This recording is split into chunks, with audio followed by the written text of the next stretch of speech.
Hey there, welcome back to the Corner of Story and Game, the podcast where narratives unfold and games come to life.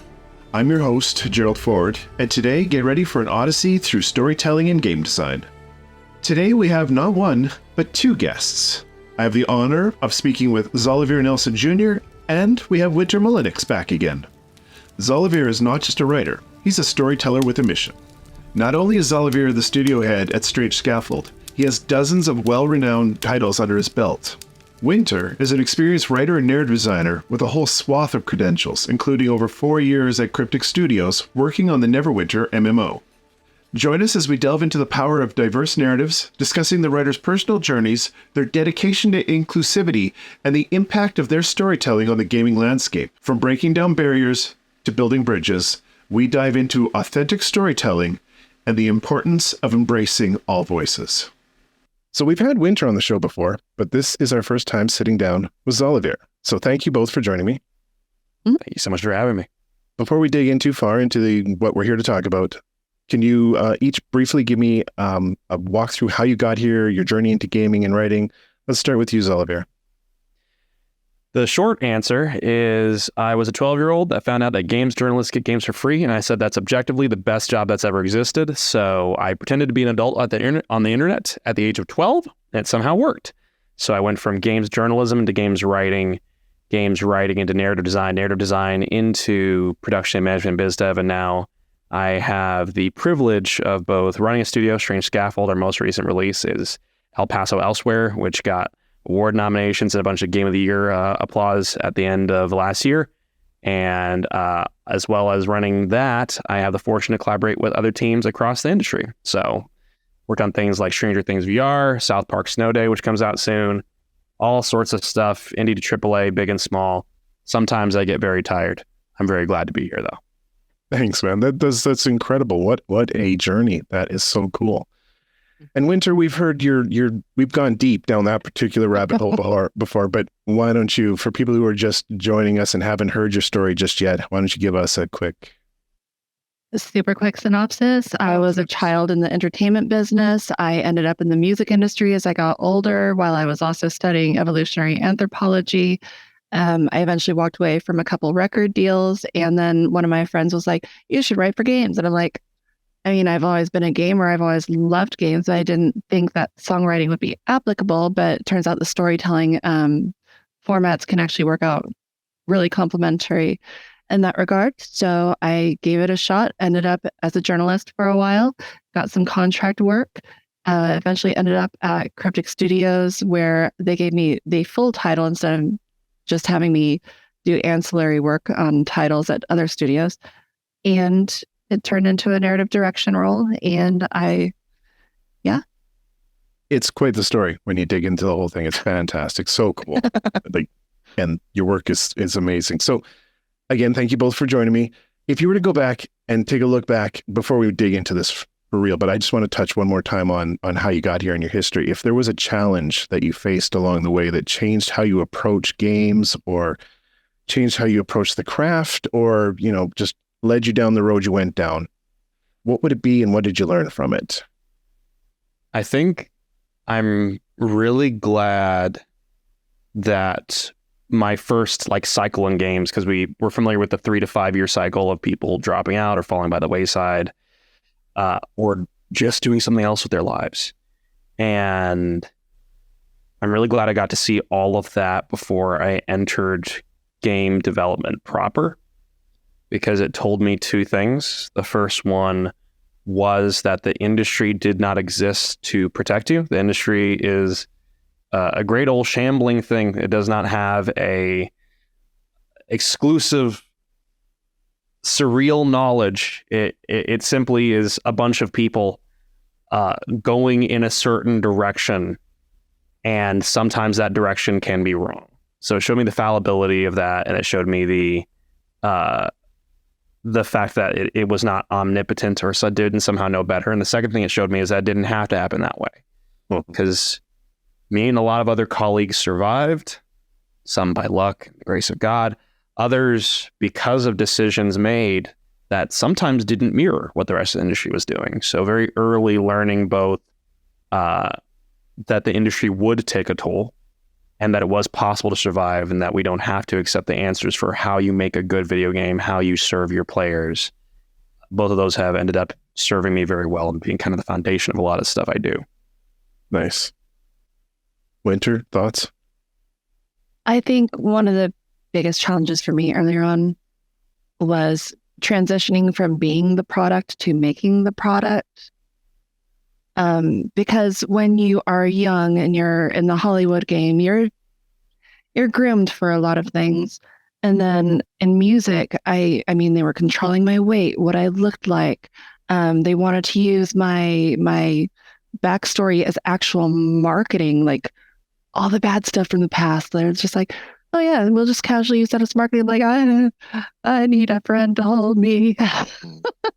And so it was just a very different experience. So you go from being groomed to match your audience, to writing to deliver to an audience. And while it's very different, there are a lot of similarities, but it's a way more positive and empowering experience. And I think that challenge was essential for me to become who I am now.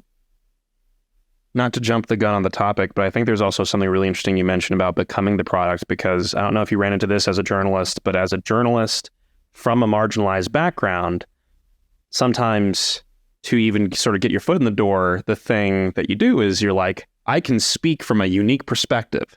And then people want you to keep dredging up material from that perspective. Mm-hmm. What's the black take on Suicide Squad kills the Justice League and its live service implications? And it's like, there is no black. I can talk about it as a person, but there's not really a super black take to have. And they're like, but what's something that really only you could write, something that draws upon your culture, that only you could write this thing, has been used so many times with other journalists I know. And it again, I really identify with, as a journalist from a certain background, you end up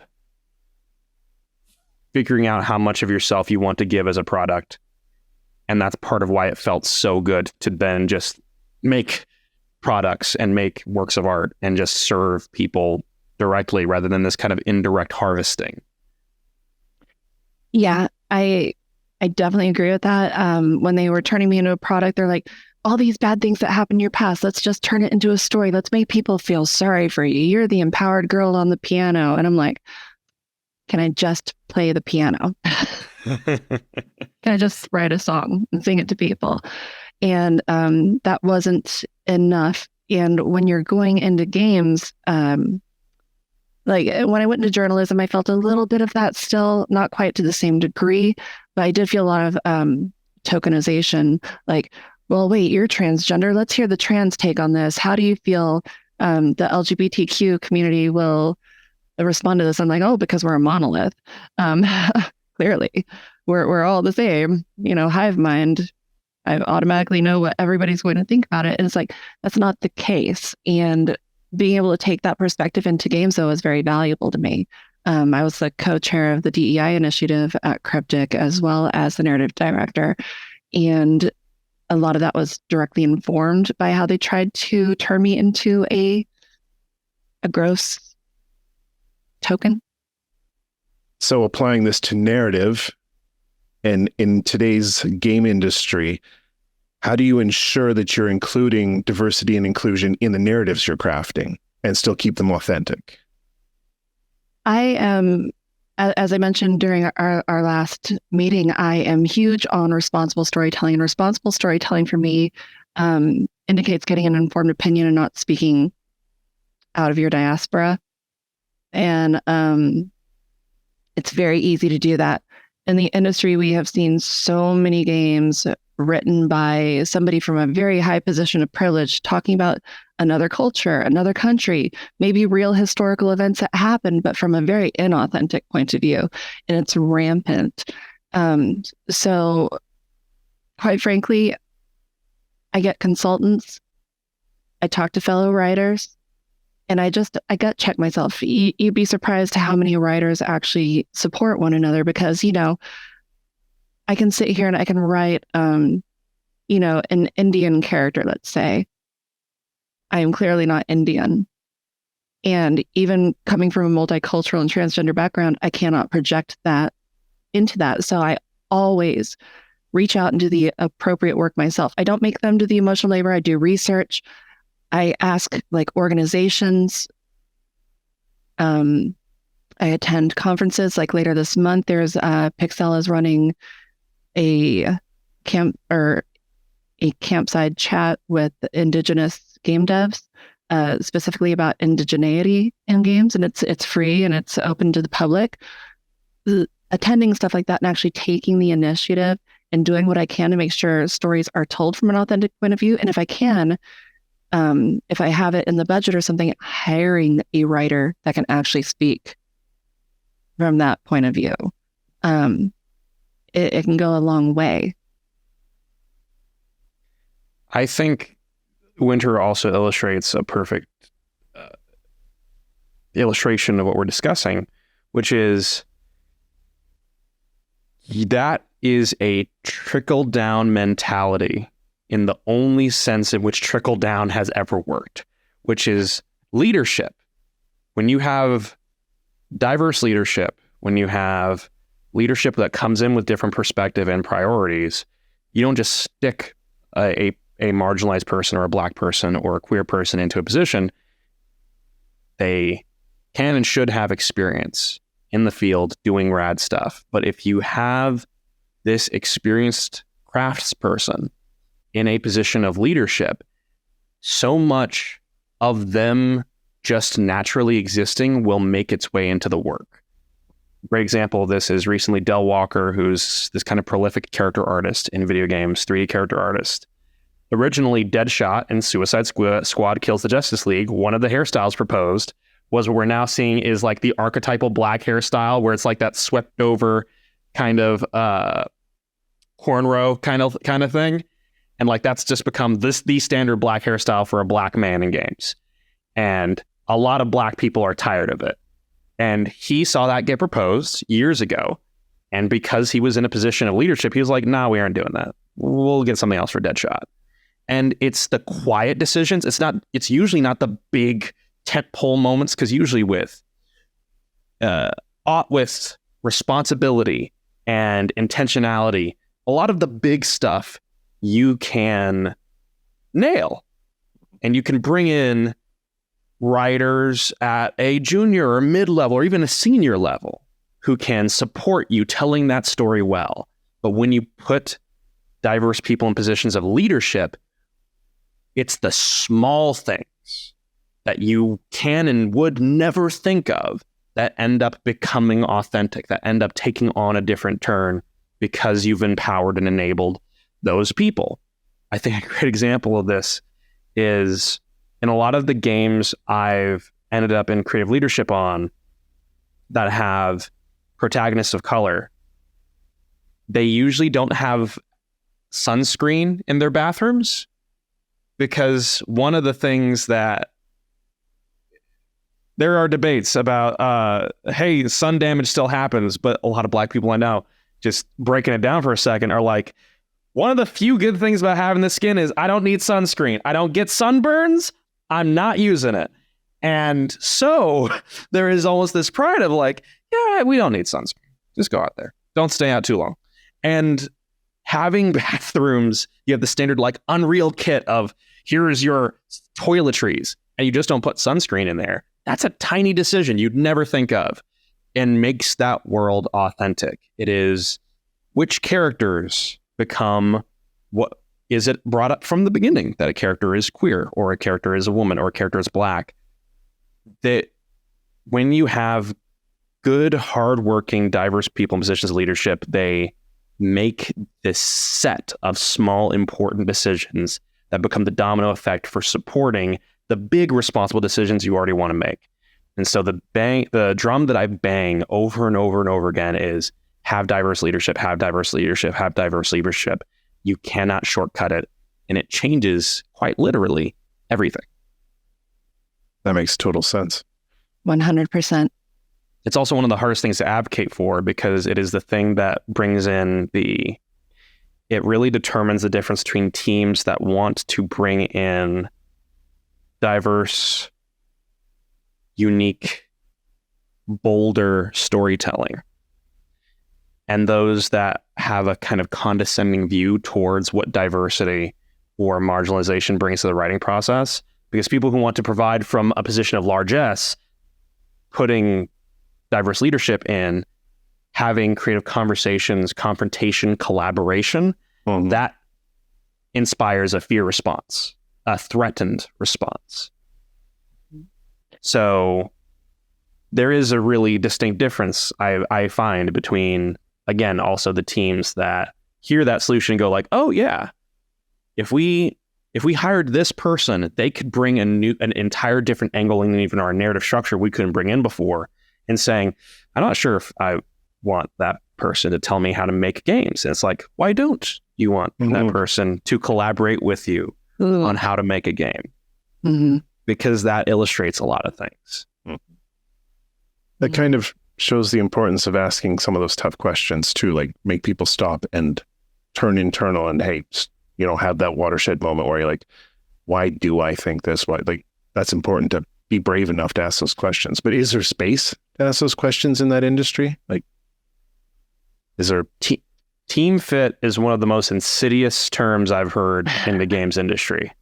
It is 100%. Finding good collaborators is essential, because even one bad egg at a junior level can disrupt a dev cycle. But there's a big difference between team fit and not having people, and having people in the room who have different reference points than you, different perspectives, different lifestyles and backgrounds. I've encountered even games made by diverse people, but they all came from the same economic class, and it ended up bringing some disruption to the game, because a lot of privileged people in the room from even a marginalized background won't be able to bring in some of the totality, especially of some of the themes that they're tackling, of, for example, having a working class person on the team who doesn't know what it's like to always take a vacation during the summer elsewhere, and doesn't have that as a part of their experience and the storytelling that they might bring to the table as a result. I'm going to get off my soapbox in just a second, but yeah, I think the space for the conversation exists if you make space for the conversation. It is a chicken and egg problem. And if you make the box, the conversation will happen. You just have to, even if you are approaching it with some fear and trepidation, make the box in the first place. Because if you default to team fit and you're making an aliens-inspired game, and all of your friends are with you making this aliens-inspired game, and all of you have seen Aliens, and none of you have extended beyond that, one of the big things I try to represent is that it's not just someone's blackness or queerness or the fact that they are feminine presenting or anything. It is just the fact that someone is different than you. Why make games with other people if you're just going to make them with copies of yourself? Because if you adjust that just a little bit, they will bring in solutions and innovations that your players deserve to see and they would never receive otherwise. I agree with that. I personally find writing characters that are like me a bit tiresome after a while. I also find, in regards to that conversation, that sometimes putting different people in leadership, aiming for diversity, that's also an internal struggle sometimes at studios. And I say that as somebody who was co-chair of the DEI initiative.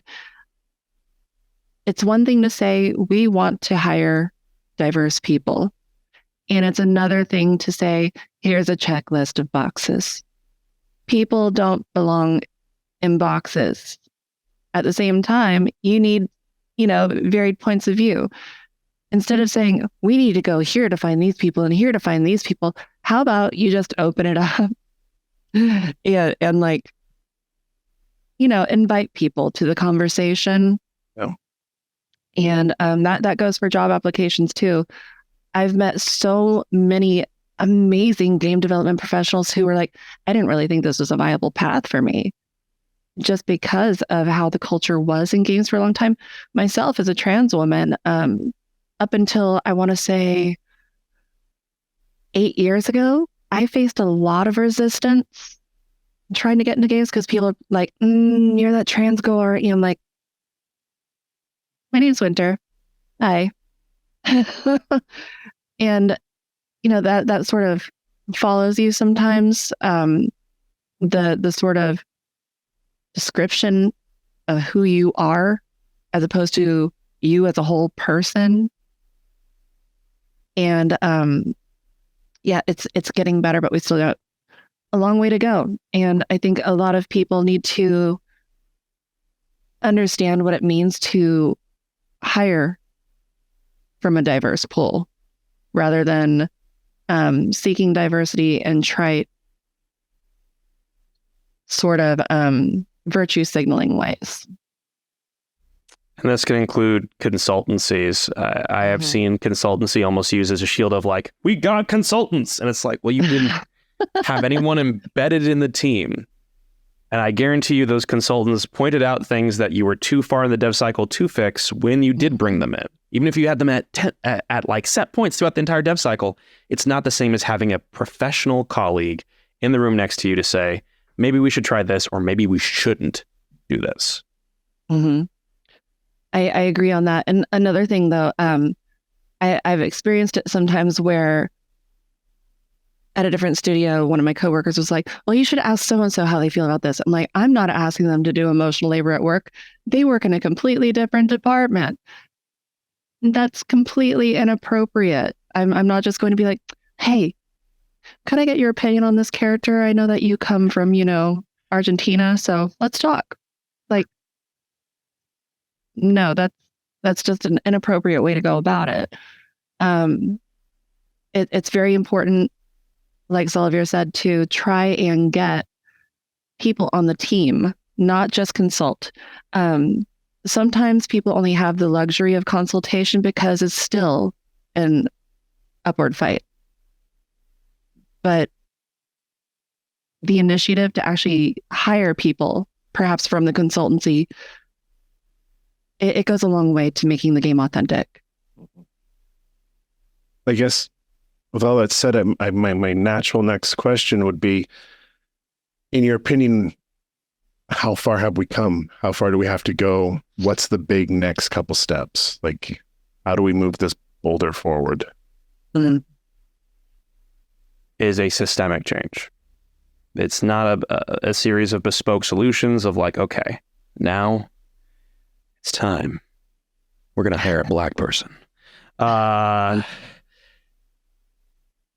We have to have games that are built at different scales. So if you're making mega games, I will be the first to confront the fact that if you are making a game with a $200 million budget, would it be lovely if we lived in a world where you could say, actually, we're going to make the protagonist of this a black trans femme character? Yes, that is seen as such a radical risk, though, in the marketplace for a $200 million game, that the number of gauntlets, problematic and non, that would have to run through suddenly magically disappear when the game has a $2 million budget instead. A $2 million budget, properly scoped, proper support to shine, making a case for further things to get made there. I think you get more diverse talent leading teams, leading departments of teams, leading studios, if you fund games that exist at different scales for different audiences, because you can't sell the same game to everyone. This is a radical idea, especially with like the concept now of the everything game. But right. Even Fortnite, well, the reason that Fortnite is so popular is because it recognizes they have so many different player types under their roof. The only way to bring in additional player types is to make different experiences that offer different things, not just through brands, but through fundamental motivators, narrative constructs, and ideas.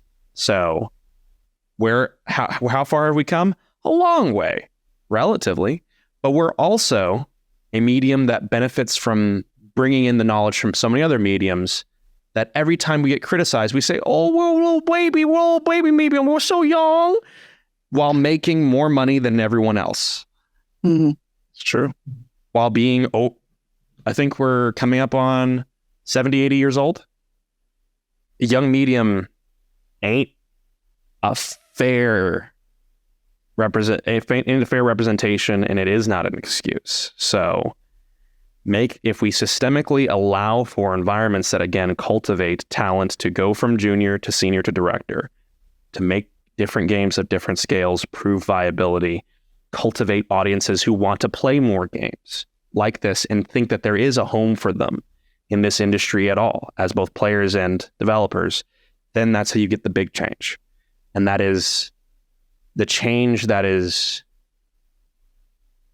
the scariest to try to project, because the number of gatekeepers for that is few and powerful. Mm-hmm. We get it. That's where we get into conversations of things like, okay, there's not really race, let's say hypothetically, not really racism going on, but no money is being given to Black projects. So by de facto, if no money is being given to projects starring Black protagonists, then you have created censorship via finance.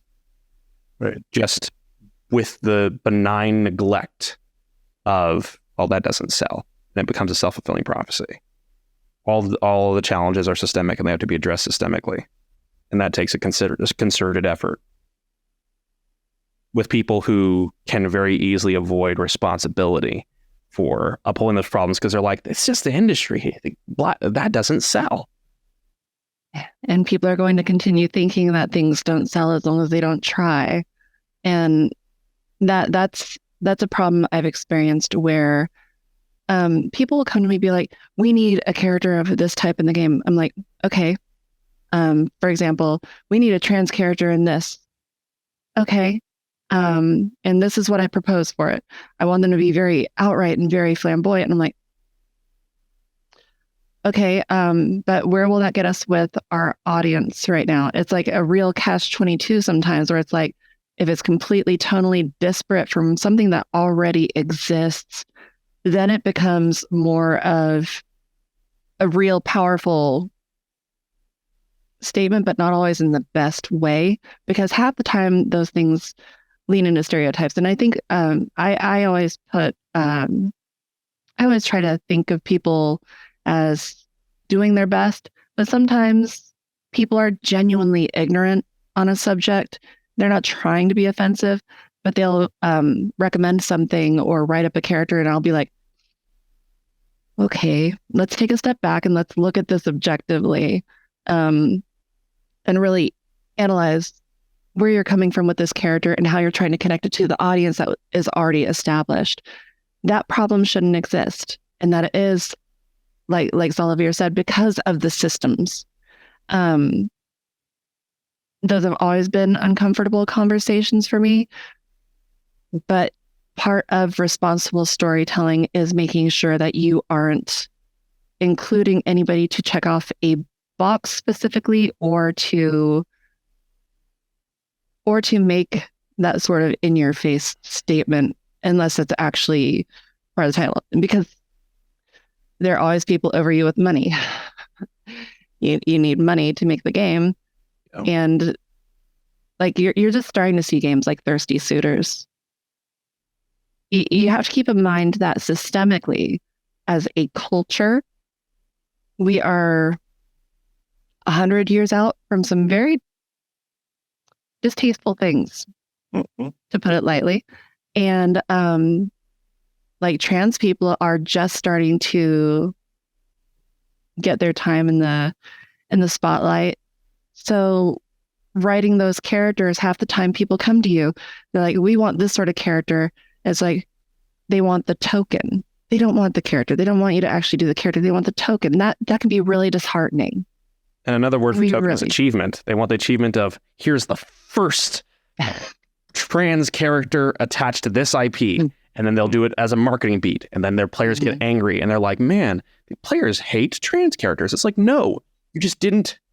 You treated it as an achievement. You did the equivalent of hosting on your social media account. Just got the platinum trophy in transness, boys.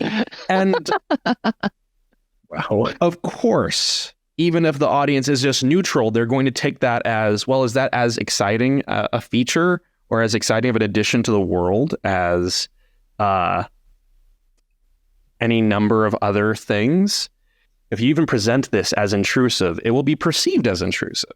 And so often treating diverse representation as a token, as an achievement, will accomplish that too. So I think in a lot of regards, we're fighting the urge.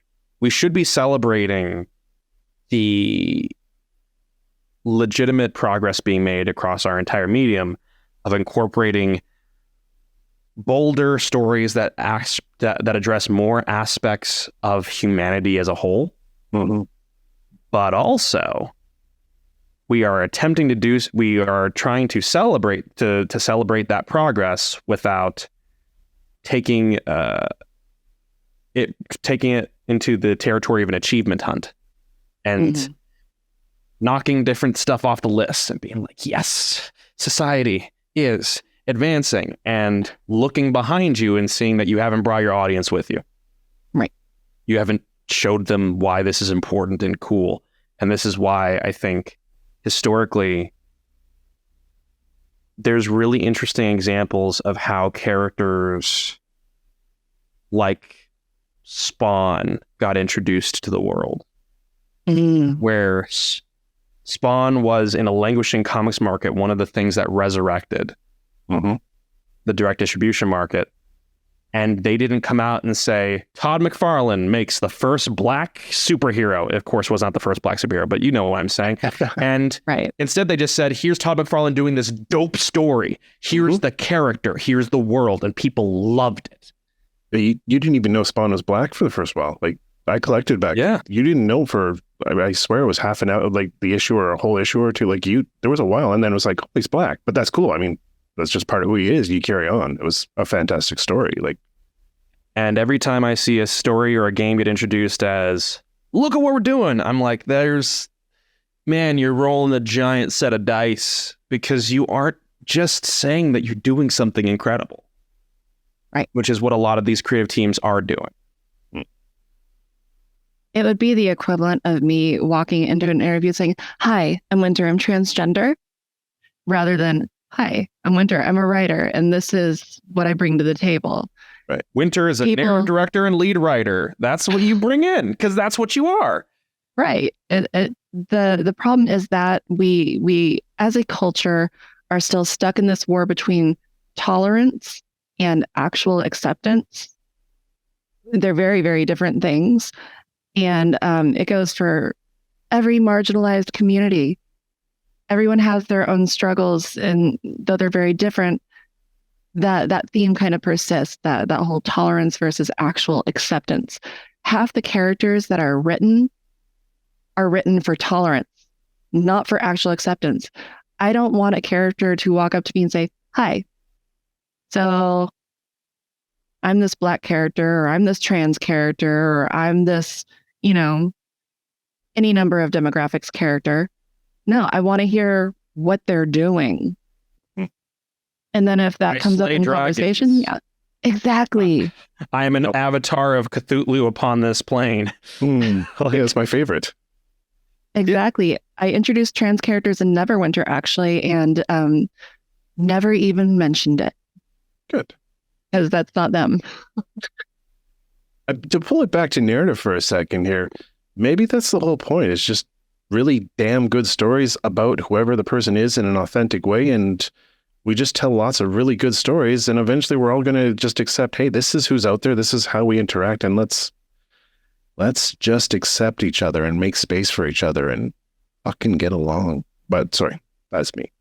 That's okay. I'm hoping that eventually we can move past acceptance to actually embracing one another, because it's different levels. Because you've got tolerance. It's like, okay, you're different, you can stay over there. You've got acceptance, and it's like, okay, you're different from me, we exist together.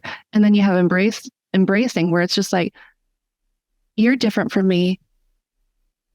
I want to celebrate who you are and support you properly from my position. And they're three very, very different things socially. You're completely right. Sorry. When I use the word acceptance, if you know me really well, if I accept you, you can come crash in my house and eat my food and wear my clothes. Like, that's just who I am. I only have two settings: hate and acceptance. And acceptance to me means I'm going to make out with you later. Like, that's. and I really respect that position, because there is I think we are in this really interesting time where, as you've said, the lines between acceptance and hate are like, people are being, even the fact that people are being forced into a binary is making a lot of people react with this thing of like, well, why are you saying I wouldn't accept this? I'm going to take up this opposite position to prove you right or prove you wrong, or whatever the case may be. If we recognize and uplift the fact that amazing creators from a variety of backgrounds are telling really amazing and worthy stories and presenting them in a form that players can and will enjoy, surprise, surprise, people can and will enjoy them. And the idea of really updating our perspective of what it means to have representation to move towards this idea of how are we creating an environment where players are embracing a character because they're amazing and because they're all this other stuff. I love that we're seeing in a lot of the discourse around, say, Baldur's Gate 3, people will say how much they love Will and then mention he's black second. And it's like, that's where we kind of gotta go. Because there will always be people, and I have also been immensely struck by stories that were identity first. Mm-hmm. But if we're going to especially move the needle, we have to show how much these characters and these stories and these games exist in their own right. Given your history and experience working in fantasy settings, particularly the Forgotten Realms, how do you approach inclusion, representation, acceptance inside of a fantasy setting where suddenly all those boundaries become mixed up with magic? And back in the day, D&D had a belt that could change your sex when you put the belt on. I mean, stuff like Fable had the same thing. A lot of my friends discovered that they were trans by putting on the belt in Fable and being like, oh. Right. I got to unpack some stuff now. BRB, gotta go have some kids. Yeah, I remember that in Fable when it felt very weird for me in Fable when I was playing it, and I had already transitioned and I changed to a male in it. I'm like, well, back to square one. Let's I was like, this is an interesting conundrum. When it comes to fantasy, one of the big things right now is deconstructing a lot of the racist and stereotypical stuff that has existed and pervaded fantasy for so long. Mm-hmm. A lot of things like orcs, trolls, so on and so forth, drow. One of the most recent things I encountered was people complaining that there are black elves in Lord of the Rings. Sorry, your mom didn't hug you enough, but there's nothing that says an elf can't be black. Yeah. Oh, the Wheel of Time show as well. People were so upset about the diverse cast on that, and it's like, it's a fantasy world, like that's been broken and put back together 1,000 times. The rules are off. Like, you can't. What are you bitching about? Shut up. You saw the same thing for the One Piece series as well, where the creator literally said, here's the casting. This person would be from Africa. This person would be from Brazil. And they followed the exact list. And the first set of fans, and that's where we again get into how important it is to have creators and founders and leaders make these kinds of statements. Mm-hmm. Because we had that wave of fans come up. And then you had the second larger wave of fans say, look at the list that Oda made. Shut up. and obliterate that with this second wave. And the idea of embedding in your world and lore, and especially if you already have an embedded world and lore, that's going to take time. But embedding in your world and lore, that precedent is immense for the continuance of even spin-offs of your universe. So Harley Quinn, the series not by HBO, but now on Max, is using a black Lex Luthor.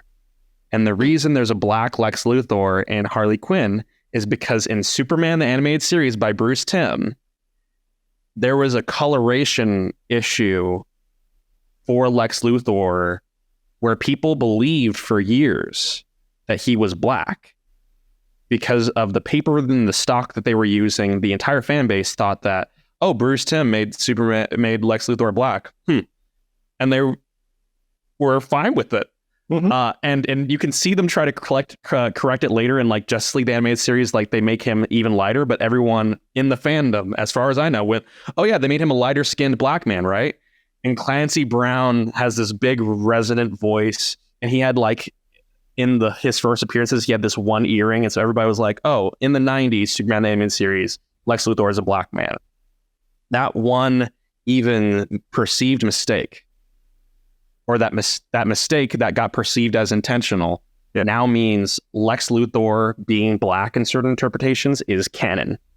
And that type of transformative or deeply respectful to canon usage of what it means to create inclusion is you set up that Doctor Who can be black or a woman once, he can always be that again. That is one of the things that does make me excited for the future of fiction, because it suggests that things like Doctor Who are going to be able to tell different stories, that in well-trodden territory, things like The Wheel of Time or The Witcher will be able to do fundamentally different stories, or at least just pull from a wider variety of astounding performers because they've put in that legacy. It opens up so many more opportunities for storytelling as well, with different points of views and different angles, and it excites me. I'm one of the people who, when I saw the new Little Mermaid, the new Ariel, I loved it. I thought, hey, here, look, we're breaking down another wall, we're opening up another path. This is cool, and she was so fantastic. That was amazing. So I'm with you, man. Let's stop messing around and just break down these freaking walls. Yeah, and the thing is, it's easy to get super irritated with people when they're like, oh my gosh, there's a black Ariel. But the thing is, it's making that conversation happen. They need to hear that it's not a big deal. Some people genuinely need to hear that. And it's unfortunate that that's still the case. But as I mentioned earlier, we're not that far out from some terrible history. And such being the case, we need some reinforcement of, hey, this is going to happen. And you need to grow with us. The Little Mermaid movie is also an interesting example where the camera does not film her skin or her interpretation of the character particularly well either. Like there's this deep desaturation, especially underwater. That means the rich tones of black skin. They've hired this beautiful black woman to be Ariel and then made it like gray. I think decisions like that also have an impact on the reception of a character, because what you're asking about at that point is the execution of an idea. When you look at Spider-Verse, the reason Miles Morales has been so boldly embraced by that fan base is because Spider-Verse looks amazing. And part of the reasons we do see these sometimes what seem like outsized reactions to these characters, some of it is a wider conversation and steps towards progress that need to happen. And some of it is because they did not fully fulfill the brief, and you're seeing the consequences of it. And that execution gets conflated with, I guess people don't want to watch a live action black Ariel.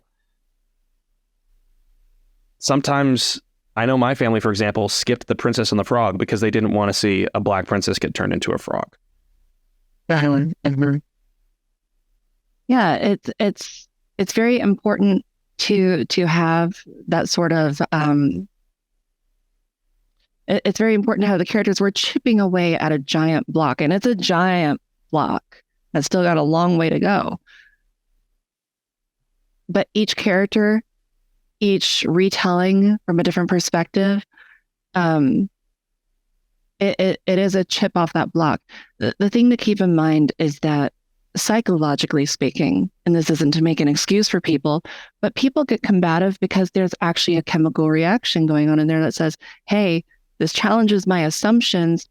I'm uncomfortable. And that actually, it's a type of immune system for the brain. Mm-hmm. People get it in their head that they think a certain way, feel a certain way, that certain facts are just facts. And that's why when you sometimes argue with people, they get so heated or get so over the top in their reactions. That applies to changing a character that might be beloved to them for a long period of time. They have to overcome that cognitive dissonance, and that takes time. Hopefully they don't act like a terrible person throughout that learning experience, but these learning experiences are building blocks. And, you talked about Spider-Man. Miles Morales, one thing I love about him is he just has his identity, but it's expressed throughout. It's not like, hey, I am. It's like, no, that's just his world. Seeing the world, that's the difference between the cardboard cutout that I was mentioning earlier and like inclusion. You can tell that that character is part of a living, breathing world, not just somebody who's standing there like, I was included. What's up? I'm trying to think, Winter, have you experienced anything recently on any intersection or axis of diverse inclusion that made you go like, wow, they told just a really great story, especially within an established IP, and also did something that was very deeply, authentically inclusive? I have to think on that one for a bit because it's a good like question. I mentioned, we're coming a long way, but we still have a long way to go. I'll use my example real quick. There's a game called Treachery in Beatdown City. It is a turn-based brawler.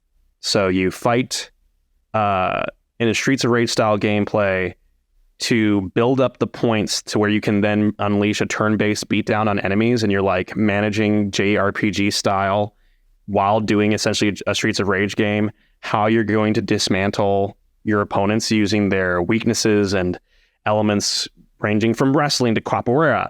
And it's made by this studio called New Challenger. The studio head is named Sean Alexander Allen. And that game, Sean is from New York. He's black and from New York. And that game reflects all of that super authentically. Encounters he's had with police, the way that people will just be trifling as New Yorkers or as people who are like, hey, I'm from New York. And he's like, you moved here last summer, didn't you? And then just tear that apart from the narrative to the gameplay. It has amazing music. It looks beautiful with its retro stylings. And it is so authentically itself on top of those things that it ends up creating this really heady mix. He recently did a giant update that essentially put the sequel and the sequel to that sequel, basically put both of what would be the next installments of the game as a base package with the game as a free update. And I rave about it, but it's stuff like that. And we're seeing games like Venba, and I will quietly raise my hand and talk about El Paso Elsewhere and say, here are games that take inspirations from the past and don't stop there and don't just make a reskin, but say some bold, cool shit. Mm-hmm. And that's where progress happens, and it takes time and it's exhausting, but God, I'm thankful it's happening. So as far as like games, I think kind of fell into that bracket. I think 2064 Read Only Memories did a pretty good job. I loved that story. And they went about things much more responsibly. Like they even reached out to me at one point about auditioning for the trans character's voice. And I thought that was great that they're actually including people. Apex Legends has introduced a trans character. That's been great. Monster Prom. Monster Prom is one of those games where I feel like we reach into inclusion without checking off little boxes. And there are characters that are relatable to people of any background, just about, but they're just characters. They're not the token. One of each. I like that. Right. Tell Me Why was great. There's some great inclusion there. Celeste. And that did a lot with very little. And I thought it was amazing just how much story was told with so little mention of the actual diversity. Something being canon can go a long way. We saw there's some good stuff that's happened in, and I think both the big two, we had Silk as part of the Marvel universe, who the fan base loved because she was just a cool character with a cool story. And that's a Asian Spider-Woman. Amazing. Yep. As far as DC goes, they've done a lot of really interesting stuff with their Dreamer recently. Dreamer. But I'm thinking in particular about some of the established IP and stuff that they've done with expanding the Bat family. And for example, even going back into the canon and saying, we had this character named Cassandra Cain. What does it mean to make her a larger part of the universe? A more quote unquote valid piece of the universe. I think we're seeing storytellers on all sides really lean into what that means. I think there's a really interesting stuff being done with also things like John Constantine, Hellblazer, which really leans into this weird bastard of a man, this freak of nature who destroys the life of everyone close to him. It really makes sense that he would be hitting on literally everyone, sometimes for deeply selfish ends. And showing that's an interesting character, interesting world, makes sense with who he is. And if I ever happen to be sitting in a bar and get hit on by John Constantine, I'm going to leave very quickly because nothing good happens to people who get entangled with John Constantine. Borderlands 3. That was a big step in progression. There was a big step from 1 to 2 to 3 where you see more actual inclusion in the third one. I play so many indie games these days that sometimes looking at the big titles, it's just like, oh yeah, that exists. Tiny Tina's Wonderlands went even further with, I think, the same character you're thinking about too. By showing Sir Percival in his full glory. I also love Vades and Gentle Thems. Yeah. All right. Well, I think we're getting close to the point where we need to kind of bring this back together and start heading out the door here. And to do that, Winter, you did touch upon cognitive bias psychology and how that plays into this whole thing. And interestingly enough, both stories and games are two of the most ancient evolutionary tools of humanity, tying directly into psychology and creation of cognitive bias and identity bias and all that fun stuff. So considering that, how, in your opinions, how important is storytelling in the big picture, and therefore how much burden is laid upon storytellers in this day and age? That's a really good question. The burden is big, to be honest with you. The burden is really big. The evolution of storytelling in general has a continuous thread through it, but each culture has their own reason for their stories and their own intention with their stories. It's important for storytellers in the modern day to try and familiarize themselves with what those intentions are, what the meaning of the stories are. You can't just blindly write something. I feel like we are one of the front lines to cognitive bias, us in community. I think games are just another form of challenging our ways of thinking, whether it be mathematically, whether it be hand-eye coordination, whether it be our assumptions. Games are there to make us grow and learn. It's important to foster a growth mindset. And for narrative folks or writers, that's a big responsibility. I think one of the problems we're still having in the industry specifically is that a lot of people don't understand exactly what narrative folks do, even within a studio sometimes. They'll be like, I know that you've got your opinions on the story and everything. It's like, no, I'm telling you the way it really should go for your own good. Believe me, just trust me. I'm in this profession for a reason. I've done the research, I've put in the work, and I'm here to challenge assumptions. A lot of people still have those assumptions in their head, even on teams. And so you're actively going against them. So the burden on us is to get buy-in from the team, make sure that we are chipping away at that block. Like Xalavier mentioned earlier, there's a systemic oppression and marginalization that's happening, and it's pervasive. As a writer, when you're pitching things and you are trying to get funding for something, or you are trying to get corporate buy-off on something, it adds another layer of how can I do this and worm it in without them automatically saying no. And it's unfortunate that still has to happen, but narrative folks do a lot more than just write stories. We are, if we're writing responsibly, we are combating that cognitive dissonance, and we are trying to tell more authentic stories and include, not just represent. Mm-hmm. I'm going to use a pretty wild comparison, and I'm going to say it is not a coincidence that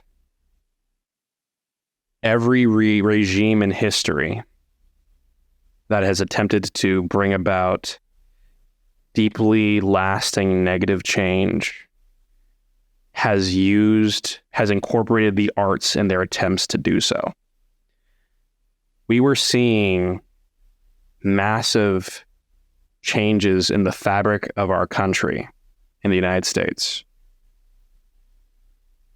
And then the White House officially sponsored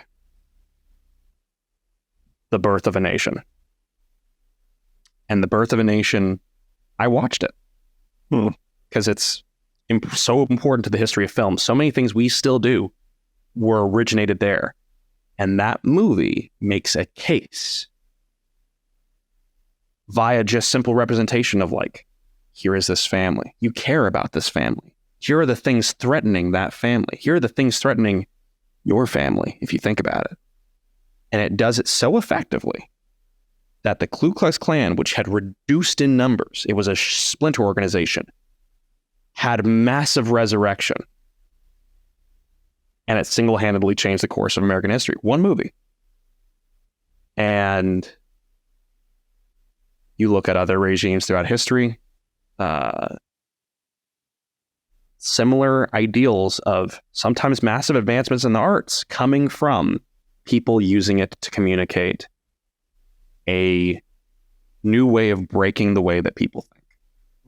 So if we want to create an environment where people feel safe to create authentic, bold, multifaceted stories where people are excited to consume more of them. We use the arts. We tell authentic, interesting stories, and we keep telling it until you can't wait to see the next one. Love it. That is fantastic. I totally agree. Mm-hmm. Got a lot of damage to reverse, but I believe it can be done. By saying that you can tell stories at home that can enrich the lives of people around the world. You can tell stories of characters who look like you and make enough money to keep doing that.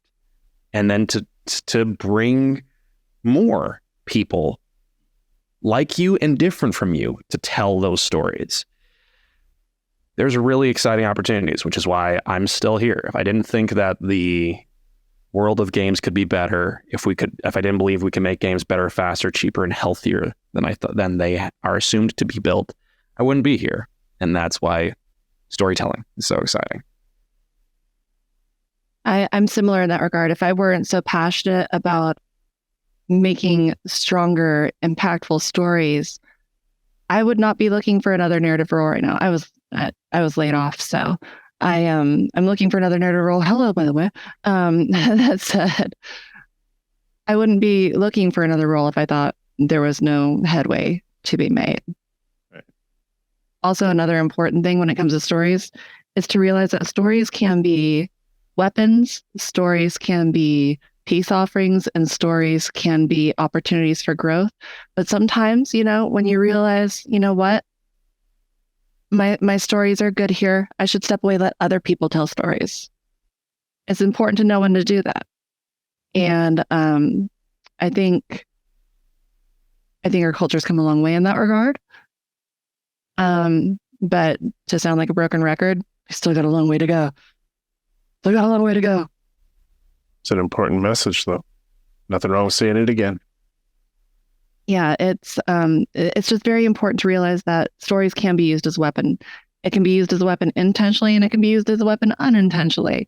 There are so many people who write stories and then go, "Oh gosh, the people are angry. Why are they angry?" Well, you were a little tone deaf, and you were a little irresponsible in your representation of whatever. And that's why it's so important for writers to be responsible about their storytelling. Yeah, I want to be very clear to mention that like uplifting and empowering and creating more positive representations of some people doesn't mean denigrating others in the process. Right. There's a really important distinction to make when we're talking about altering the narratives that have been prescribed towards, say, the representation of Black people as dangerous, as thugs, et cetera, et cetera. That doesn't mean making white people villains in response. It means just telling better stories with them, telling more multifaceted stories with them, and uplifting the storytellers who are doing that amazing work, like Donald Glover and Boots Riley and Nia DaCosta, and going down the line. There's a lot of cool things occurring right now. Mm-hmm. If you want to be a part of that, look at more inclusive storytelling. There's the message right there. Yeah. Yep. And that trend was kind of highlighted even in the most, I won't say subtle, because it was very obvious to me, but for a lot of people it was subtle. Like the emasculation of the American male in like sitcom television for quite a while. It was like they were trying to empower women by dumbing down the male characters, but then the male characters who exhibited toxic male traits ended up with the women as partners, and the ones who weren't toxic were always the ones who were kind of ousted. So there was like this subconscious message being sent that, you know what, you really should pull her hair. Just she'll know you like her if you pull her hair. It reinforces that terrible sort of 50s to 80s narrative that if a boy likes you, he'll bully you. Yeah. And it completely emasculates the male characters who are not toxically masculine by either turning them into the gay best friend or the friend zoned guy. And that's just inherently toxic. It's pitting sides against each other instead of saying, hey, this is a nuanced character. This is also a nuanced character. Let's see what happens. That's just with gender in the mix. You start adding other demographics and it becomes a whole different ballgame. And, you know, the degree of marginalization or oppression that a group of people face makes it all the more important that a story is told responsibly and by the appropriate people. Okay, well, I think you have definitely enlightened me and hopefully the listeners as well. I think you've made an excellent point and it points many more conversations and good authentic stories, and that's fantastic. We should start heading out the door here. People got things to do. Before we go, though, I do something I call the quick fire. I want to throw a couple quick questions at you, just top of your brain. I want your quick answer. Do not take time on these ones. Just trust your gut. So what are you playing these days? Fortnite. To my sense. Fortnite Fortnite and Armored Core 6. Are you playing Fortnite? Are you playing something like in the creator studio, or are you actually playing no build, or are you playing build, or like what's your Zero Fortnite? build Fortnite. That's my Fortnite. Straight up, run on. Winter? Wanted raccoon. Just it's fun to play a raccoon and just wreak havoc. I've been revisiting Gone Home, Phasmophobia,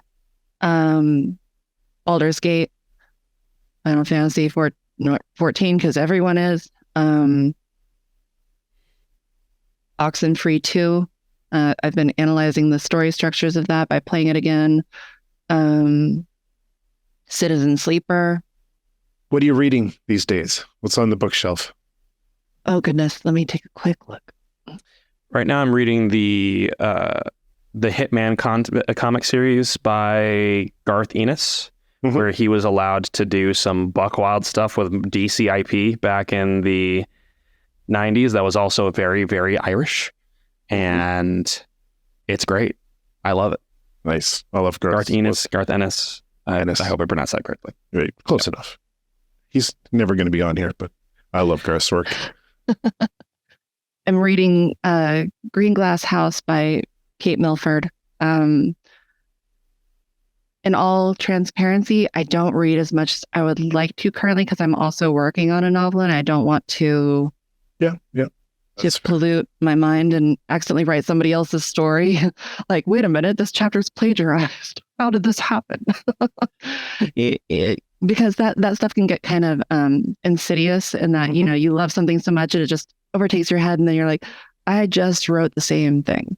I've had a lot of authors tell me they stop reading when they're working on a project. It's very common. Yeah. Okay, well, I think we're closing up on the close time, so I'm going to cut the rest of these. I'm going to give you each a small chance to tell me what you're up to, promote anything that you want to talk about, get the word out on something, or just give me a final bit of wisdom. Xalavier, why don't you go first? Well, you can pick up El Paso Elsewhere on Steam and Xbox. It's Steam, GOG, itch.io, and Xbox, if we want to be pedantic about it. There we go. If you want to see a story about a black monster hunter killing the monster he loved before she ends the world. And outside of that, if I had to pass on one last thing, I would say, just separate from this topic, more places you pull your stories from as well. We talked a lot about diversity and inclusion in terms of the representation of people, but pulling more from the world of poetry when you're making a video game, pulling from movies that are not aliens. I love aliens, but we so many games are just like, I loved aliens, and then it stops there. Widening your artistic horizons means you can give your players new, better experiences, and that's what we're trying to do at the end of the day. Myself, if you want to see my work, you can play any of Cryptic's games and look at the past few years. As for what I'm doing right now, I'm working on my novel. I'm still writing music for my publisher, and I am seeking a regular narrative lead or narrative director role again. The market's super saturated right now due to all the layoffs last year and early this year already. So there's some excellent talent out there. It's a daunting market. So if you are looking for somebody, call me. And yeah, that's it for me. Anybody who's played Neverwinter knows, hey, you should snap Winter up. Like, come on now. Come on. All right. Thank you so much for your time, guys. This has been good. This has been good. I've enjoyed this conversation, and you've shared stuff that I would not have got to hear otherwise. So I appreciate it. Thank you so much. Honestly, this is such a broad topic that I would highly recommend you sometime even get other panelists to do this with. Yeah, because it's broad and nobody's a monolith. So it's super important to get as many perspectives as possible.